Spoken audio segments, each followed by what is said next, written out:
सत्पुरुषों का सम्मान करना चाहिए। समाज में या परिवार में जहां पर भी सत्पुरुषों का, महान पुरुषों का सम्मान हुआ है, उस परिवार का बहुत ज्यादा भला हुआ है, अच्छा हुआ है। और जिन घरों में सम्मान नहीं हुआ है, जहां पर उनको अनदेखा किया गया है, वे घर मिट्टी में मिल गए। संत पुरुष हो या बुजुर्ग लोग हों या हमसे आयु में जो बड़े हों, उनका हमें सम्मान करना चाहिए। हमारे धर्मशास्त्र हमें बताते हैं, भागवत जी की कथा में एक बड़ा सुंदर प्रसंग आता है महात्मा विदुर का। महात्मा विदुर बहुत बड़े धर्मज्ञ थे, धर्म के जानकार थे, ज्ञाता थे और नीति के मर्मज्ञ थे।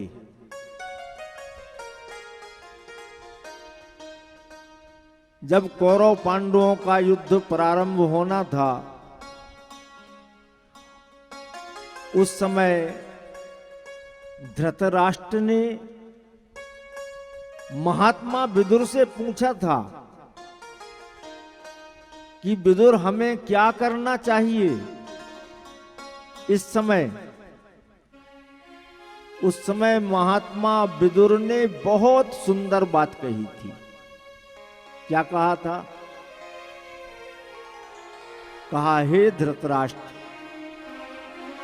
यदि आप अपने परिवार का कल्याण चाहते हैं, आप अपने राष्ट्र का, देश का कल्याण चाहते हैं, तो जो सबसे बड़ा दोष, पाप की मूर्ति आपके घर में प्रविष्ट हो गई है और जिसका नाम है दुर्योधन, उस दुर्योधन को राज्य से बाहर निकाल दो। यदि आप कौरवों की रक्षा करना चाहते हैं तो दुर्योधन को आप राज्य से बाहर निकाल दीजिए। इतने कठोर वक्ता, इतने महान नीति के ज्ञाता विदुर जी ने ये बात कही। भाग्यवशात उसी समय दुर्योधन आ गया। दुर्योधन ने देखा कि ये तो विदुर जी हैं और हमारे विषय में ही इतना उल्टा सीधा बोल रहे हैं। दुर्योधन के मुखारबिंद से निकला उस समय कि इस दासी पुत्र विदुर को राज्य से निकाल दो। अब एक राजा के पुत्र के मुख से जो बात निकले वो तो सभी स्वीकार कर लेते हैं, लेकिन महात्मा विदुर ने उस समय बहुत अच्छी बात कही। हे दुर्योधन, तुम्हारे निकलने से या तुम्हारे निकालने से मैं बाहर नहीं जा रहा हूं।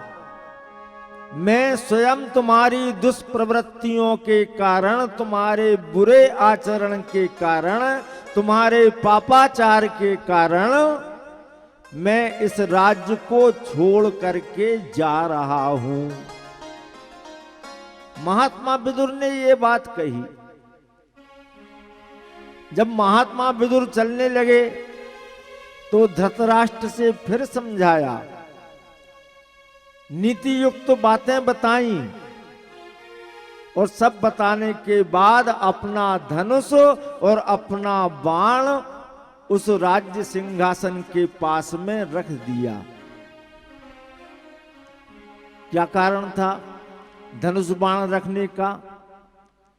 धनुष बाण रखने का कारण ये था कि हे धृतराष्ट्र, मैं तुम्हारे राज्य को छोड़ करके जा रहा हूं और अपने धनुष बाण यहीं पर रख के जा रहा हूं। इसका मतलब ये है कि यदि पांडवों पर विजय प्राप्त करना चाहते हो, पांडवों को अपना बनाना चाहते हो, तो धनुष बाण से अपना नहीं बना सकोगे। अपना धनुष बाण नीचे रख दो, उन्हें प्रेम के रूप में आप जीत सकते हैं। महात्मा विदुर के निकलते ही एक महान ज्ञानी, एक धर्म पुरुष के निकलते ही कौरवों का विनाश प्रारंभ हो गया। कौरवों का जो विनाश है वो प्रारंभ हो गया। ये एक दृष्टांत है कौरवों की सभा का। यदि रामचरितमानस में देखा जाए, वहां पर भी विभीषण का अपमान हुआ है। आप देखिए, जब विभीषण से पूछा गया क्या करना चाहिए, तो विभीषण ने रावण से हाथ जोड़ करके कहा, भैया आप परम वीर हैं, आप महावीर हैं, आप उद्भट हैं, आप महान योद्धा हैं, लेकिन मेरा आपसे करबद्ध एक निवेदन है कि यदि आप लंका में सुख और शांति चाहते हैं, तो देवी सीता को आप सम्मान के साथ वापस कर दीजिए, ये कहा। और जैसे ही सीता को वापस करने के लिए कहा, एक नीतिकार ने, एक धर्मज्ञ ने, एक महान पुरुष ने, उसी समय रावण ने विभीषण को सीने में लात मारी। ये भी प्रमाण आता है रामचरितमानस में, देखिए आप। जब तेहि देन कहु बैदेही, चरण प्रहारो कीन सठते ही। जब वैदेही को देने के लिए कहा, तो उसने, रावण ने विभीषण को लात मारी। विभीषण ने फिर भी समझाया, क्या कहा, भैया मैं आपके राज्य पाठ को छोड़ करके जा रहा हूं, लेकिन फिर से कह रहा हूं कि सीता जब तक लंका में रहेंगी तुम्हारा कल्याण नहीं होगा। और फिर बाबा जी ने एक अंगुली चौपाई बड़ी सुंदर लिखी, अस कही चला विभीषण जब ही, आयुहीन भय निश्चर तब ही। ऐसा कहकर के जब विभीषण वहां से निकला, उसी समय लंका के सारे पुरुष, सारे लोग आयुहीन हो गए, अर्थात उनकी आयु का क्षय हो गया। कहने का तात्पर्य मेरा ये है, समाज में जब तक महान पुरुषों का सम्मान होता है, चाहे समाज हो, चाहे घर हो, चाहे परिवार हो, तब तक उस समाज की प्रतिष्ठा बढ़ती जाती है, उस घर की प्रतिष्ठा बढ़ती जाती है। और जब समाज में महान पुरुषों का, योग्य पुरुषों का,